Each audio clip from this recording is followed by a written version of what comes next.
If you have ever attempted to increase your 401k contributions and immediately felt stressed out, trust me when I say you are not doing anything wrong.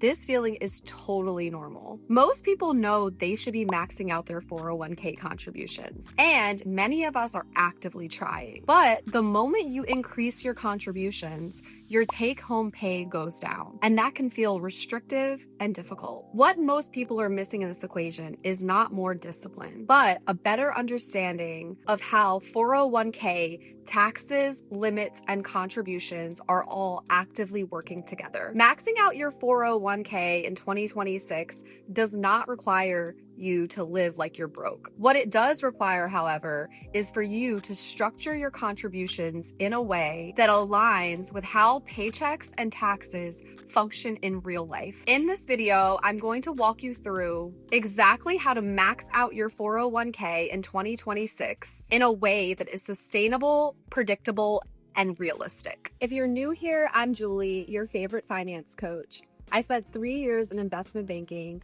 before pivoting into coaching, and I'm here to teach you all of the finance that we did not learn in school. So let's start with the numbers, because clarity on those, as always, matters a lot. In 2026, the employee contribution limit is $24,500. If you're age 50 or older, you can contribute an additional $8,000. If you're between the ages of 60 and 63, there's an additional contribution available under the Secure Act 2.0 that allows you to make additional catch-up contributions as well. When people say max out your 401k, what they're referring to is this number. And the goal is to contribute this number on a yearly basis. The most common mistake most people make is trying to jump from a modest contribution of, say, 5 or 6% straight into maxing out their contributions. This kind of jump creates a noticeable and oftentimes painful drop in your take-home pay. Most people then panic when they see that drop in their take-home pay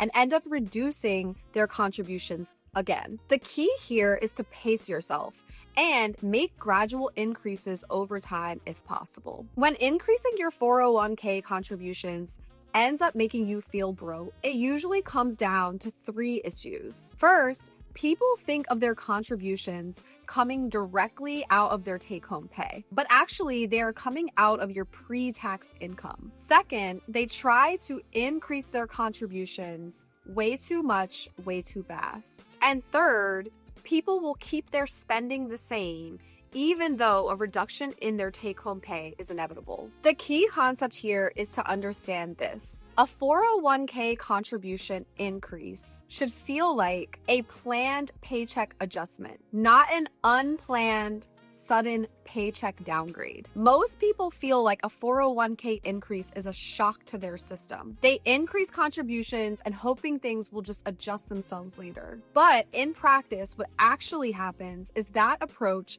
leads to frustration and inconsistency. A better approach is to design contributions so they increase gradually and predictably. So let's talk about 6 strategies that you can implement to help you increase your 401k contributions without feeling like you're going broke. Strategy number 1 is to start with that pre-tax awareness. One of the most important mechanics of a traditional 401k is that it reduces your taxable income. What that means is a dollar that you contribute to your 401k does not decrease your take-home pay dollar for dollar. The actual reduction in your take-home pay depends on your marginal tax rate. For many high earners, contributing the full amount of $24,500 may actually reduce your take-home pay by something a lot less, usually between $15,000 to $17,000, after taking into account federal, state, and local taxes. If you do not account for this difference, increasing your 401k contributions will always feel more painful than it actually is. The correct framing here is not that you're losing money. You are actually redirecting your income before your taxes are calculated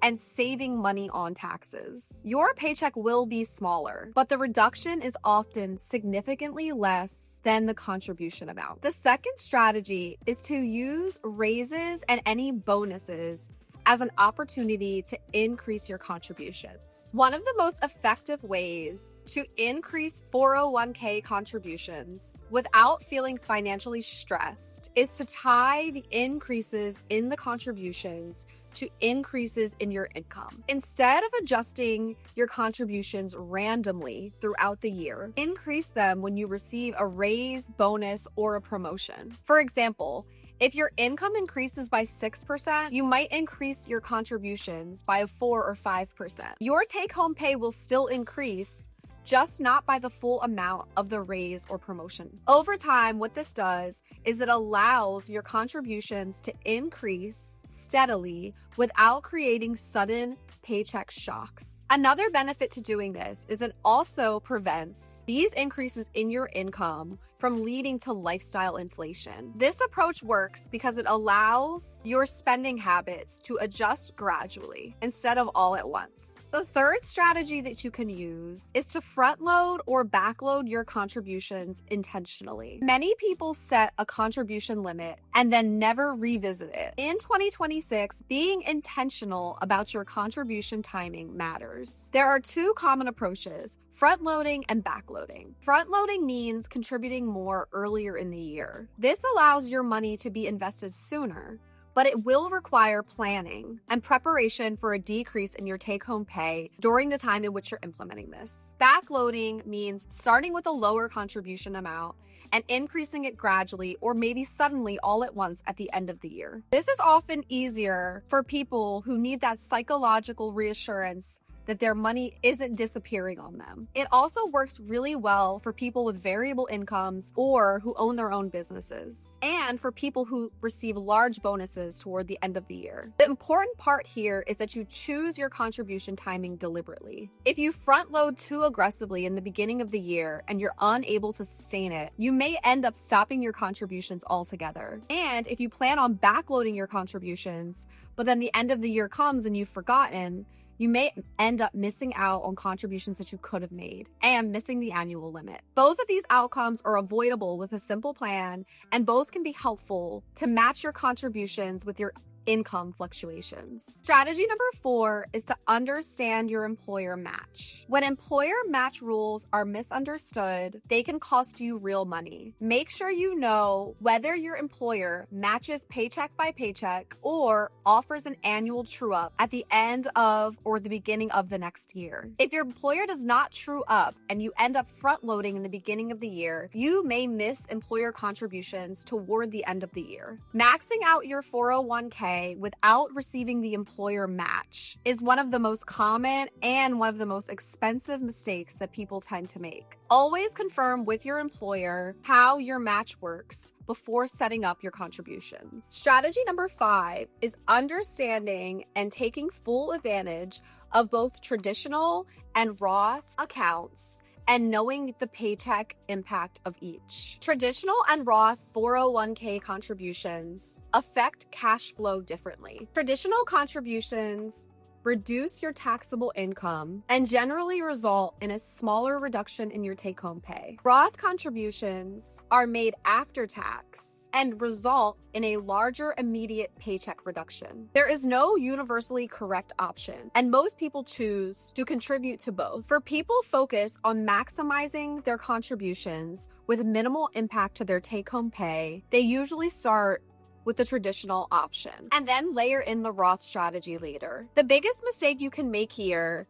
is choosing which account to contribute to based on marketing messaging instead of math. Your current tax rate and your future expected tax rate should drive this decision. The sixth and final strategy is to design your contributions around how you actually operate from a financial standpoint. Maxing out your 401k is not only about math, it's also about your behavior. Some people do best with automations. Some people do best with 12 consistent payments over the course of the year. Others do better front-loading or back-loading and adjusting as necessary. The goal is to design a system that works for you and that you are going to be consistent with. When your contributions are structured in a way that allows you to max out your account year after year, then that is the best system for you. Using these 6 strategies can help you max out your 401k without it feeling like an ongoing struggle or making you feel like you're going broke. If you're not sure where to begin in implementing these strategies,